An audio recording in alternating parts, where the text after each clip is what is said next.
I'm Sarah Morales. I'm a licensed professional clinical counselor, and I'm here today to teach you about the OCD cycle and to help you truly understand OCD, how it works, and how to differentiate it from just general anxiety. So to do that, I've put together a little cycle on my handy-dandy whiteboard, and we're going to go through the cycle to understand OCD a little bit better. So with OCD, or I guess before OCD, everybody has intrusive thoughts. That's natural.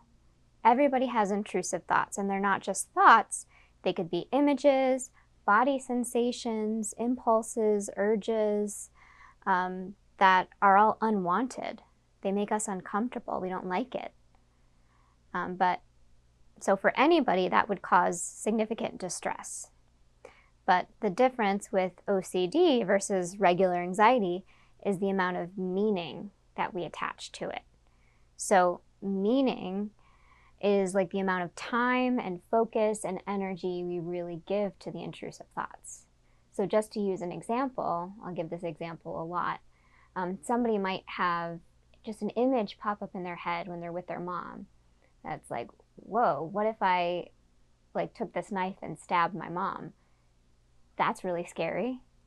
So someone with regular anxiety would be able to have that intrusive image and then be able to say, no, that wouldn't happen, and be able to move on with their day. Someone with developed OCD, however, might really latch on to that thought. So they would really attach meaning. It'd be a lot of intrusive thoughts about, what if I'm actually capable of that? What if I want to do that? What do I need to do to prepare so that doesn't happen? Do I need to get rid of the knives? Do I need to stop talking to my mom? It would be really, really intrusive throughout a person's day or life. So that's really how we can differentiate a little bit between just regular anxiety and OCD. It's the amount of meaning we attach to the intrusive thoughts or images or body sensations or impulses. And again, that would cause anybody a lot of distress. And what anybody would do in response to that level of distress would be any behavior to try to get rid of that distress. So that behavior might look like avoidance of people, places, situations that would remind us of the intrusive thought and therefore bring us increased distress.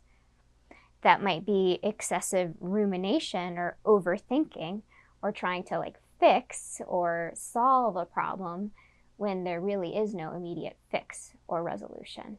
But we get stuck on the thoughts and we engage in rumination. We just can't get out of that thought loop. We get stuck. So it would be rumination. It might be reassurance seeking. So reassurance seeking looks like when we ask multiple people the same question, hoping for an answer that would make us feel better. It might be asking the same person the same question multiple times in hopes of getting reassurance or feeling better. It's not actually for any new information. Like, am I okay? Are you sure I'm okay? Or is that clean? Are you sure? Did you check it? Can you check it? Again, it's not for any new information, but it's just for that sense of relief and ease that everything's okay. So it might also look like some type of mental reassurance. This one's harder to spot because it happens mostly in a person's head, where they're thinking, in addition to rumination, there might be some mental checking.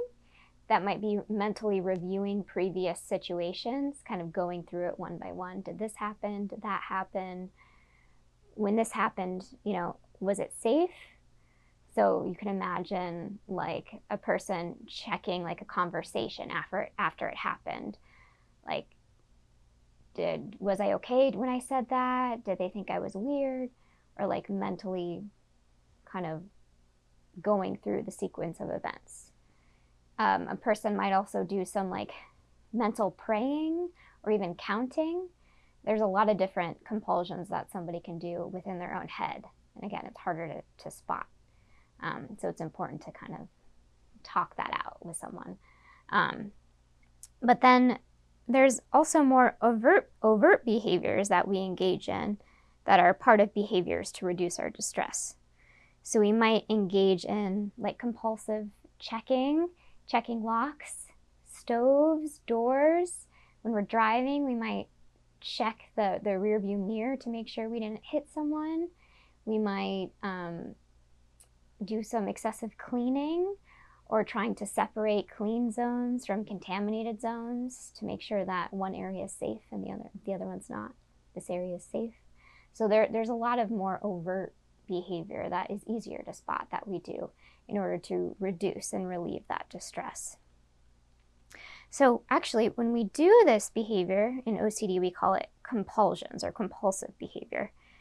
This is actually forming and solidifying brain connections in our head. And we can call it negative reinforcement, where we're really solidifying these brain connections. So any time, or the next time we experience any intrusive thoughts or images or body sensations or urges, we attach meaning, experience distress, and over time it's going to take more and more and more of the compulsive behavior to get any type of relief. So over time, the anxiety just gets bigger and bigger. And so anytime the intrusive thought happens, it's going to take more and more and more of the compulsive behavior to get any type of relief. So we can see how this gets really problematic in people's lives. So we don't want this to happen. We don't want the anxiety to get worse. We want the anxiety to get smaller, more manageable. And so that's where ERP comes in. Exposure response prevention. This is the treatment of choice, or the most evidence-based treatment for OCD. We don't try to take away the intrusive thoughts. The intrusive thoughts are naturally going to happen. There's no quick fix for intrusive thoughts. We're also not really going to try to immediately get rid of the anxiety or the distress that the intrusive thoughts cause. That's a natural response to intrusive thoughts. But what we are going to control for, or try to reduce and eventually eliminate, are the compulsive behaviors. So eventually we keep track and try to resist the avoidance behavior, the rumination, the reassurance seeking, and the other behaviors that we do to reduce distress. And when we do that, when we stop engaging in the compulsive behavior, two very important things happen. One is called inhibitory learning. That's when we form that first new brain connection for the first time. It's kind of like we do something for the first time. Logically, we know the bad thing's not going to happen. But on an emotional level, emotionally it feels very real, like something bad's going to happen. Like, for instance, if someone leaves something out of place for the first time and it doesn't feel right, but they do that and they leave it maybe for a couple hours. By them doing that, even though everything in their brain is telling them not to, they're forming that new spark, that new brain connection that goes, oh, I did it and I didn't die. So it's more of an emotional thing that has to happen. Logically, it makes sense, but emotionally, we have to actually experience it for that brain connection to form. So inhibitory learning is the first thing. The second thing that happens is habituation. So with ERP, exposure response prevention, habituation takes place. That's through repetitive exposure of the thing that brings us distress. Now, if you're working with an ERP therapist, they should never throw everything at you at once. It should be manageable at small increments. So over time, you gain more tolerance to the discomfort. We can also frame habituation like jumping in a pool for the first time. When you first jump in, it's kind of like shocking and a little scary, like, oh, I can't believe I did that. But over a little bit of time, your body's temperature slowly adjusts to the pool. You just get used to it. So it may never be fun, or it may never be fully comfortable, but it will be more and more manageable over time through repetition and exposure. Exposing yourself to the intrusive thought, exposing yourself to the distress, the feeling, learning that the feeling of anxiety is not a bad thing. Experiencing distress and experiencing anxiety and being able to sit with it and tolerate it is really, really important for learning and overall life functioning. So that's what ERP really, really aims to do, is to help you be able to function better in your everyday life. so you can actually move on from the anxiety and really focus on the things in your life that are actually more important to you by looking at your values and goals. So that's the OCD cycle in a nutshell, and how ERP intervenes to, again, not get rid of the intrusive thoughts, allow us to experience distress, and not engage in the compulsive behavior or significantly reduce the behavior in order for the inhibitory learning, new brain connection, and habituation, really strengthening that brain connection so we can learn over time that we can handle these scary intrusive thoughts and situations. And over time, we feel more in control and we're able to get our life back on track and be able to remember what it is that we actually care about. So this is the OCD cycle in a nutshell. I hope it was helpful.